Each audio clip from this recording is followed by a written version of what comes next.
Today, Senator Whitehouse and I are announcing the formation of a bicameral task force on climate change. We plan to focus on three key goals. We'll try to raise awareness for our colleagues and the public about the dangers from climate change. We'll provide a forum for developing effective policies to combat this climate change, and we'll work to enact measures to reduce carbon pollution, spur new technologies, and enhance efforts to adapt to the harm that climate change is already happening and will be unable to avoid. We'll be inviting members of both parties, both in the House and the Senate, to join us. Membership in the task force is open to all members of Congress, regardless of their political party, who recognize the importance of climate change and the need for effective policies. We will be working closely with other leaders in Congress, such as Senator Boxer and Congressman, maybe soon to be Senator Ed Markey in the House. While members of Congress often organize task force and working groups and coalitions, it's unusual for members to create a bicameral task force, and we're taking this step because the time for action is now. Every day we wait, every time we allow an opportunity to reduce our carbon pollution pass us by, it becomes less likely that we will be able to prevent the worst impacts of climate change. Unfortunately, the impacts of climate change are already beginning. The seas are rising faster than expected. The Arctic is melting faster, and the weather is growing more extreme.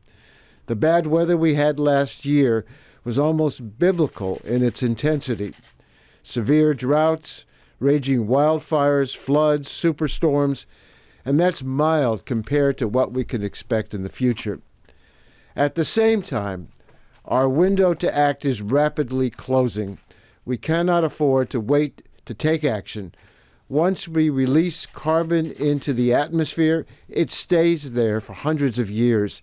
There's only so much carbon that the atmosphere can hold before the impacts become irreversible. And we're fast approaching that point of no return. This threat is not waiting until we are ready to act on it. When the next generation looks back on this era, they won't be talking about what we did about the deficit or the fiscal cliff. It will be whether we rose to the historic challenge from global warming and climate change. Members of both parties in both chambers of Congress have a moral obligation to act. President Obama was absolutely right when he said this week, if we fail to act, we will, quote, have betrayed our children and future generations, unquote. Earlier this month, the draft National Climate Assessment reminded us that we must act now. This compilation of the very best science on what is already happening in the United States found more frequent and intense heat waves, droughts, extreme storms like Superstorm Sandy, rising sea levels, and far worse to come. During the last 4 years, the Obama administration has taken important steps in the right direction. Significant investments in solar and wind energy doubled the production of clean, renewable energy. The new tailpipe standards for automobiles will double fuel economy and produce major reductions in carbon pollution from passenger vehicles. The Environmental Protection Agency has proposed new standards for power plants. But during the last 2 years, the House of Representatives has tried to thwart the president at every step.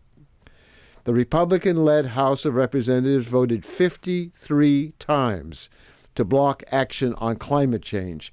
House Republicans even voted to deny that climate change is occurring.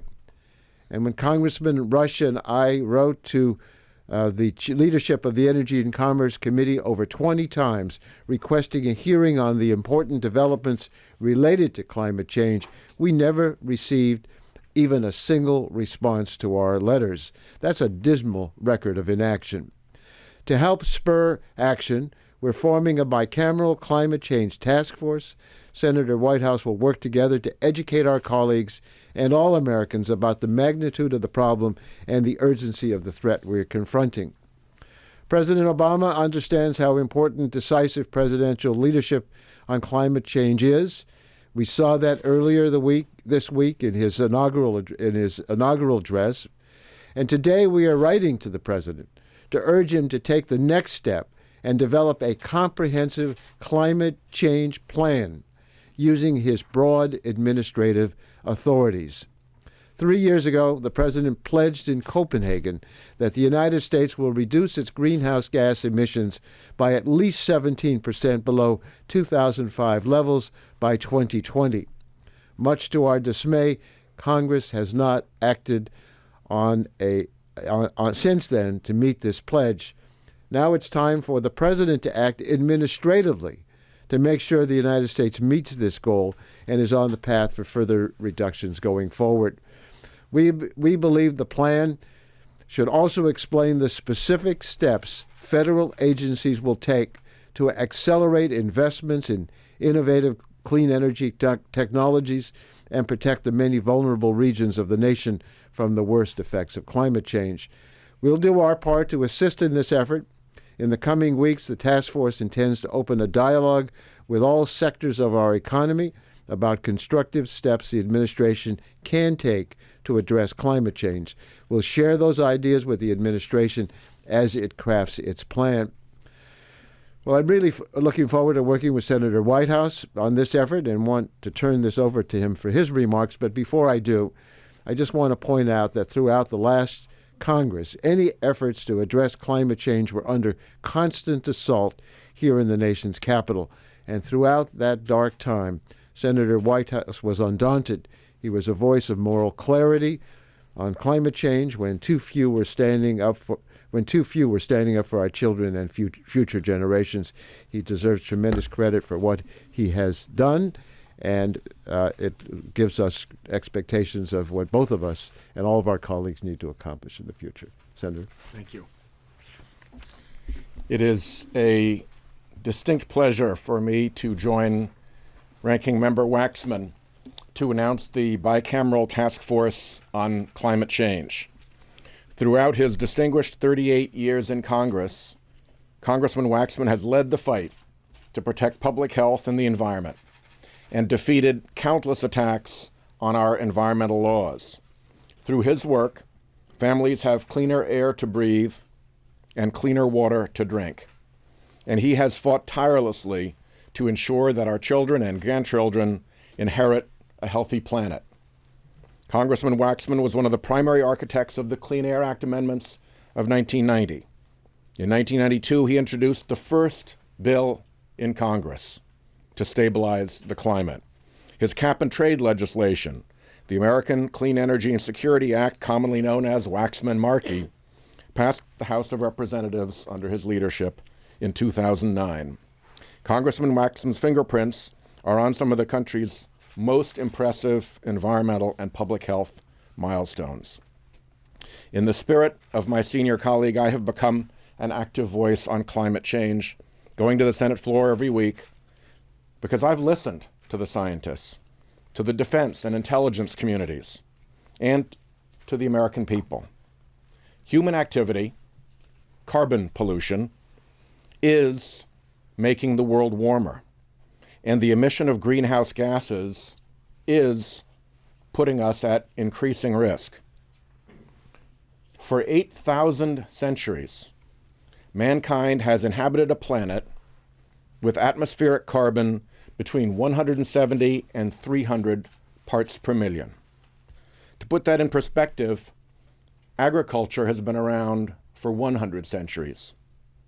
Homo sapiens have been around for about 2,000 centuries. And we are now way outside that 8,000 century carbon range, hitting for the first time 400 parts per million in April of 2012. The changes we are making to our planet are truly unprecedented in the history of our species. An AP poll in December found that 83% of Democrats, 77% of independents, and 70% of Republicans accept the reality of climate change and believe it will be a serious problem for the United States. A recent Yale University and George Mason University poll found that 77% of Americans say climate change should be a priority for President Obama and for us in this Congress. The urgency of Americans' call to action is especially evident when you look to the oceans, as I often do, representing the ocean state. The oceans are absorbing about 1 million tons of carbon dioxide per hour. This has caused a nearly 30% increase in ocean acidity. That rate of increase in ocean acidity is faster than any time in the past 50 million years. We're on the path to causing chemical changes in the oceans that we haven't seen in the last 300 million years. We're beyond species history now and into geologic time. These changes are all too evident to Rhode Islanders. Just outside Narragansett Bay, the crew of the Brenton Reef lightship took nearly 22,000 ocean temperature measurements between 1878 and 1942. Alarmingly, the modern temperature record from points around Narragansett Bay shows that since the 1960s, the annual temperature in Narragansett Bay has increased about 4 degrees Fahrenheit. Long-term data from the tide gauges in Newport, Rhode Island show an increase in average sea level of nearly 10 inches since 1930. And the rate of that sea level rise is increasing too. In southern Rhode Island, local erosion rates doubled from 1990 to 2006. And some of our freshwater wetlands near the coast are already transitioning to salt marsh. Sea level rise and the increase in storm surges that will accompany it threaten critical infrastructure like roads, power plants, and wastewater treatment plants. These are not easy concerns for communities with limited resources and with lives and livelihoods being put at risk. Nature could not be giving us clearer warning signs, and yet we are sleepwalking through history here in Washington. It's time to wake up, to awaken to our duties, and awaken to our responsibilities. And I could have no better colleague to rouse this sleeping Congress to its duty than Henry Waxman.